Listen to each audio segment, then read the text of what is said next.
Ce soir, on se mate ma course au départemental de cross, c'était hier, voilà. Il a pensé au style. T'es beau comme un camion. Un petit coucou à Valou, un petit coucou à Clément. Ça va la forme?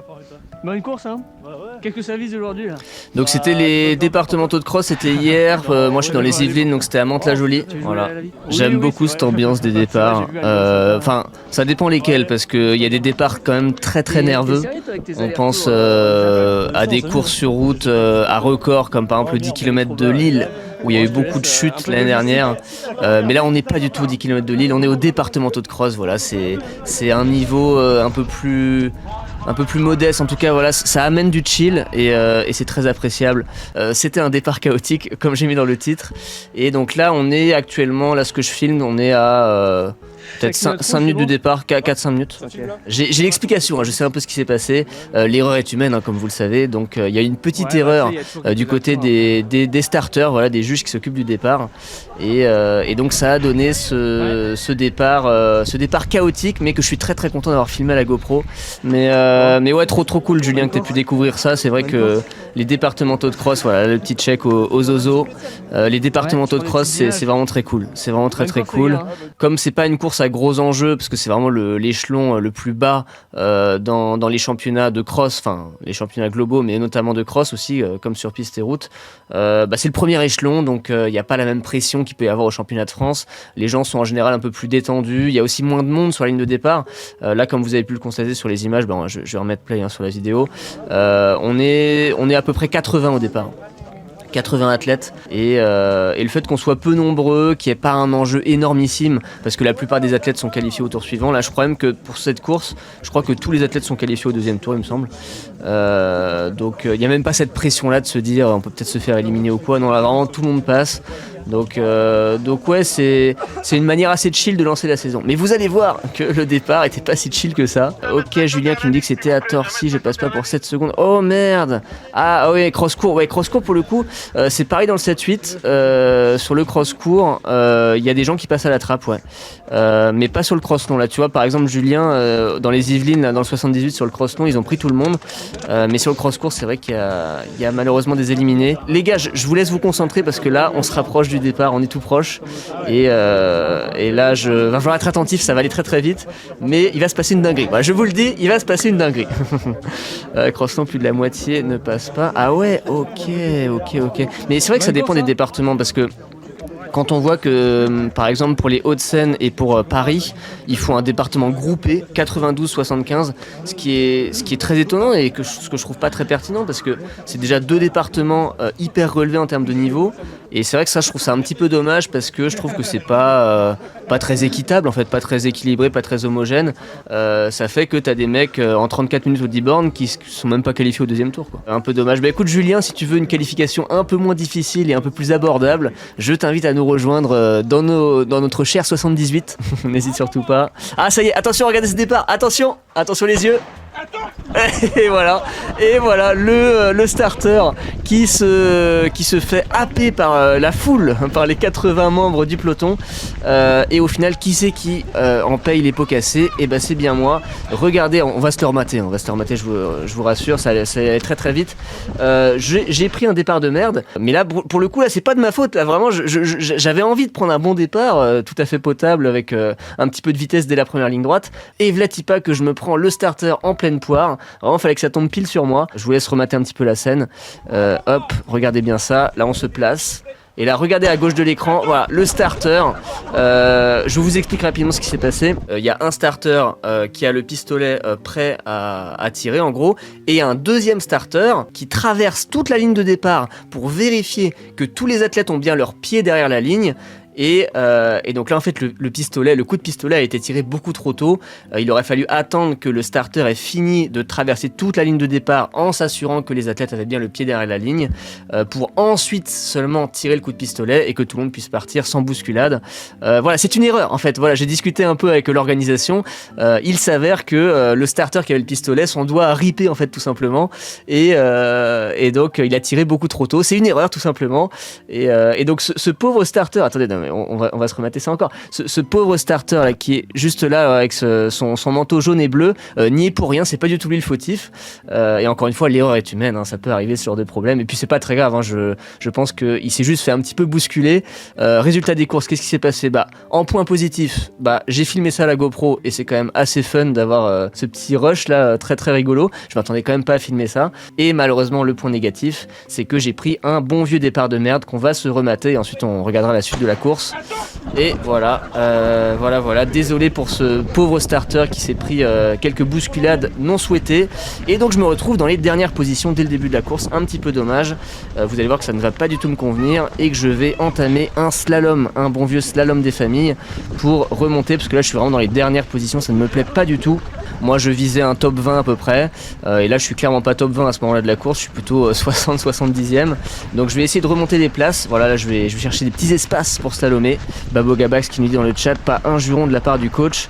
Ben non, mais là c'était pas la peine, valait mieux. Mais tu vois, Babo Gabax, c'est ça qui est chouette, c'est que au final, comme on était dans une ambiance assez chill, départementaux de cross, voilà, on est entre nous, entre copains, en famille, on rigole.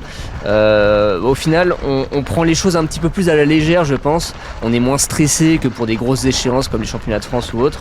Et donc au final, y a pas eu de juron, il y a pas eu de gens vraiment énervés, il n'y a pas eu de coups de gueule qui sont passés. Au contraire, on a plutôt rigolé. Moi, sur le coup, je rigolais pas trop parce que ça a un peu flingué mon départ. Et donc là, ça y est, j'ai commencé un peu à ma remontada, mais je suis vachement loin en fait à ce moment-là. Et ce qui est dommage, c'est que y a les mecs à peu près à mon niveau avec qui j'avais envie de courir et de matcher tout simplement, que j'avais envie d'affronter lors de ces départementaux, ils sont tous devant moi là. Une petite montée et tout de suite derrière la descente. Et c'est ça que j'ai trouvé un petit peu dommage avec ce parcours, vous allez le voir. C'était pas un parcours très très fun. C'était quand même globalement des longues lignes droites très très plates. Et ça c'était un peu le petit point négatif de la course. J'ai quand même réussi à prendre du plaisir, je suis assez content de mon effort. Mais globalement j'aurais aimé m'amuser un peu plus avec plus de relance, un parcours un peu plus vallonné, plus de relief tout simplement, plus de côtes, plus de descente. Là vous allez voir, il y a des petits faux plats montants, faux plats descendants, mais globalement c'est un parcours avec peu de virages, des longues lignes droites et très plat, surtout très très plat. Et autre chose aussi à signaler, c'est que c'est un terrain très très sec et caillouteux. C'est pour ça qu'il y a beaucoup d'athlètes qui ont fait le choix de ne pas courir en pointe. Voilà, pour les connaisseurs, les spécialistes, vous savez qu'un cross se court traditionnellement avec des pointes, et sauf que là, c'est un cross pas du tout boueux que vous voyez actuellement à l'image. Et personnellement, j'ai mis des pointes parce que j'ai pas trop anticipé et j'avais que ça sous la main. J'avais pas une autre paire de chaussures de route plus adaptée. Et toujours est-il que ça faisait pas trop mes affaires, parce que si on reprend un peu le fil de la course, vous voyez que je suis tout seul à ce moment-là. Et le fameux groupe d'athlètes avec qui j'aurais bien aimé courir, vous le voyez tout au fond là, donc vous le voyez pas hyper bien parce que c'est en petit à l'écran et ça tremble un petit peu, mais à une centaine de mètres, un peu moins, là, peut-être je sais pas, 70-80 mètres, il y a un petit groupe de 5-6 athlètes que j'aurais beaucoup aimé intégrer, mais malheureusement, comme vous l'avez vu en début de live, le départ chaotique dont j'ai été victime m'a fait rater le coche tout simplement. J'ai loupé le train, je suis parti trop tard et je pense que ça m'a coûté assez cher. C'est un petit peu dommage. Là on arrive sur la fin de la première boucle avec un petit peu de public et un petit peu d'ambiance, c'était sympa.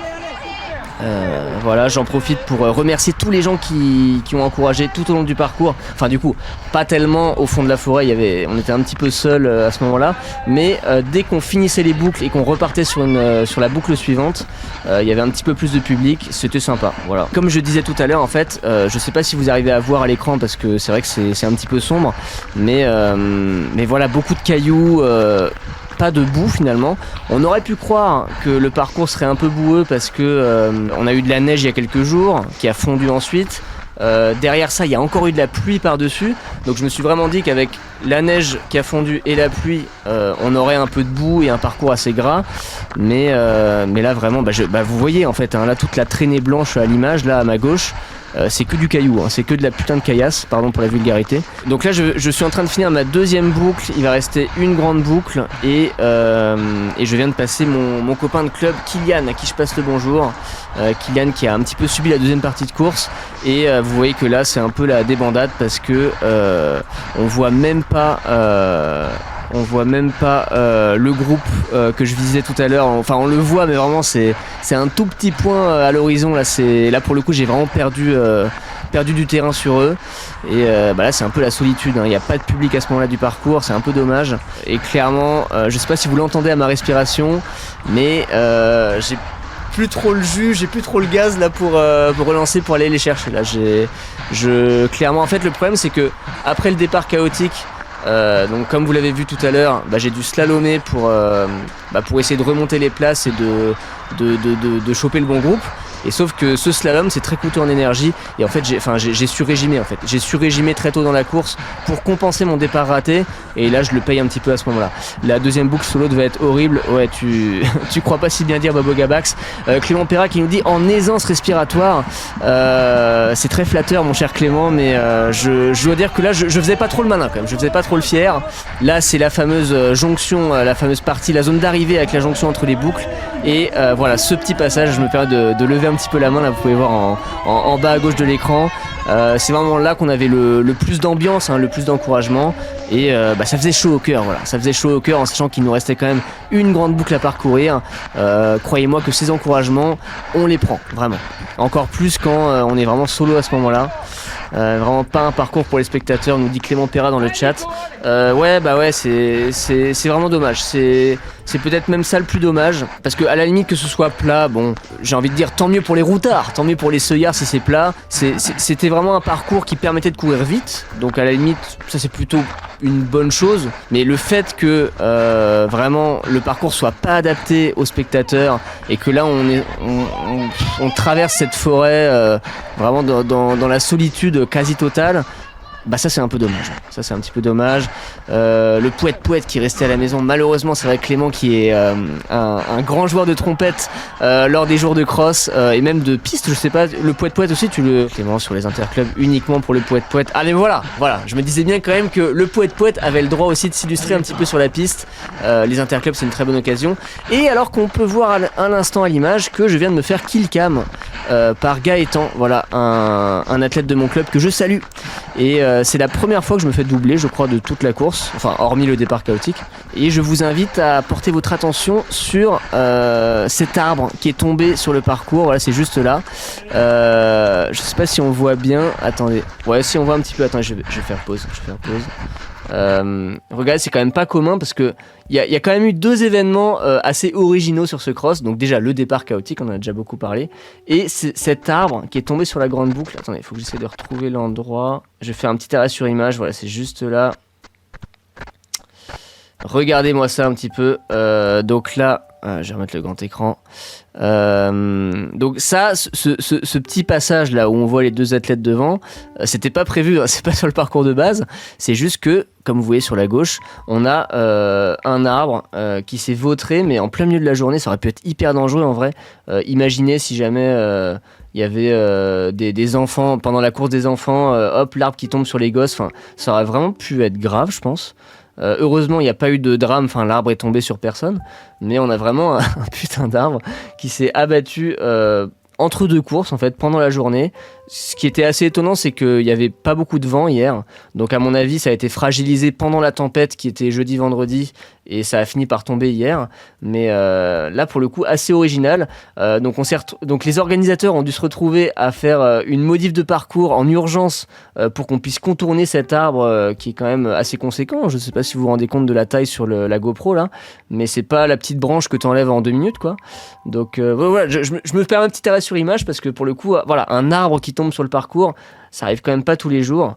Donc vraiment ce cross départemental était plein de surprises et de petits happenings originaux. Le popcorn qui arrive, ça a commencé déjà Clément, le popcorn, là je me suis fait doubler par Gaëtan donc qui est devant et sans vouloir vous spoiler, il y a d'autres killcams qui arrivent. Vous savez peut-être que la vitesse terminale, les finishes, c'est quand même pas mon grand point fort. Et c'est possible. Alors je double un mec quand même, regardez, je double un copain de club juste là sur la droite là. Donc ça, pour l'instant ça compense. Voilà, je suis à 1 partout. Il y a un mec qui m'a doublé, mais j'en ai aussi doublé un. Donc pour l'instant c'est un score de 1 partout, mais vous allez voir que malheureusement ce score va tourner en ma défaveur. Je viens de faire le dernier virage et donc là c'est la fameuse grande ligne droite, assez boring quand même, on va pas se mentir. C'est tout plat, il n'y a pas de virage, c'est du tout droit pendant, je l'ai pas mesuré mais je pense que c'est plus d'1 kilomètre. Et c'est la ligne droite finale, voilà, vers l'arrivée. Et là, clairement, j'ai plus la force de relancer. Hein. Ça y est, c'est le début des killcams. Regardez-moi ça. On a 2 copains de c'est Rambouillet ou non, Rambouillet c'est un maillot vert. C'est Andrézy, c'est le club d'Andrézy. Voilà, on a 2 gars d'Andrézy et c'est très très beau, je trouve, parce qu'ils courent en équipe. Enfin, c'est peut-être pas volontaire, hein, peut-être c'est une coïncidence, mais j'ai quand même l'impression qu'ils sont vraiment en train de s'entraider. Une killcam pure et dure. Juste un petit peu dommage qu'il n'y ait pas eu un petit coucou à la caméra en plus.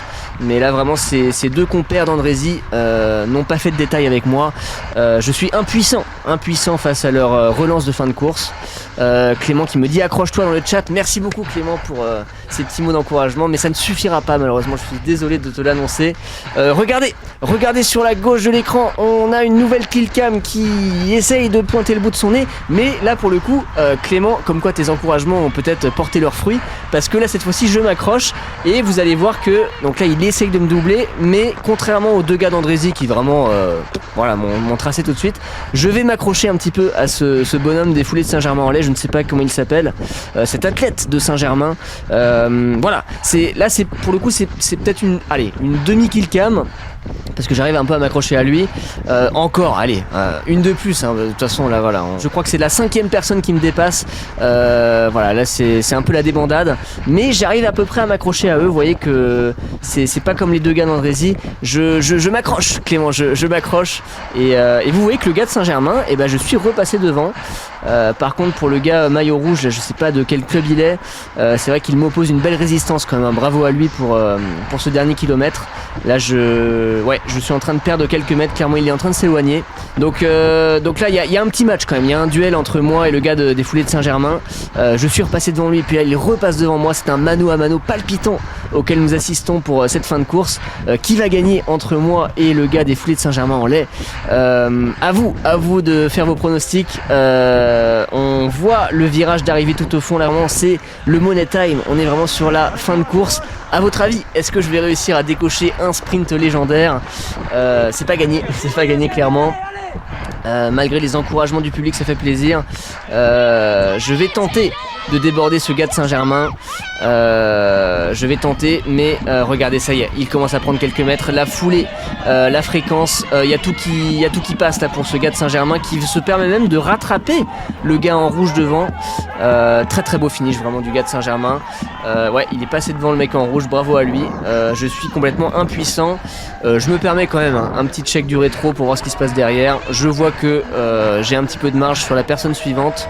Et je me permets un petit finish en roue libre, voilà, un petit peu en roue libre.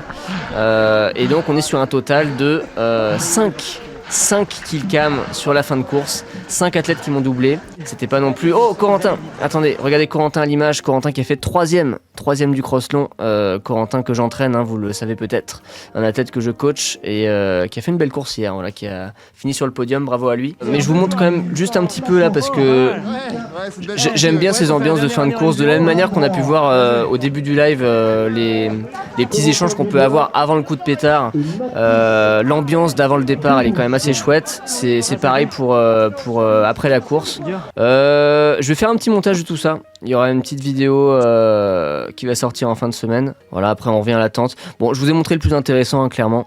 Voilà, hop, on va se remettre comme ceci. Julien qui nous dit il y avait ma femme et ma fille, ça vaut tous les supporters. Tout à fait Julien, tout à fait, ça c'est hyper précieux. Bah écoutez, merci beaucoup d'avoir suivi ce petit live avec moi. Je pense que je vais le refaire. Donc là c'était les départementaux de cross. Je suis qualifié au 2e tour, les régionaux comme on les appelle. Donc en l'occurrence pour moi ça va être la partie ouest de l'Île-de-France. Ça se passe le 1er février à Franconville. C'est le 2e tour de cette saison de cross qui s'annonce palpitante. Je vais courir avec ma GoPro je pense. Et peut-être que je referai un live comme ça où on se matera la course des régionaux. Surtout que les régionaux, comme c'est le niveau d'au-dessus, il y aura un peu plus de niveau, un peu plus de densité, un peu plus de monde et d'ambiance aussi.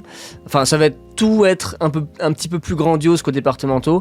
Donc visuellement, ça peut être intéressant à capter. Enfin, je pense qu'il y a des belles images à choper. Et pour le 3e tour, ce sera donc chez Julien Mix, dans le 77 à Bussy-Saint-Martin. Je sais pas si vous connaissez, moi je ne connais pas Bussy-Saint-Martin, je ne sais pas à quel parcours m'attendre.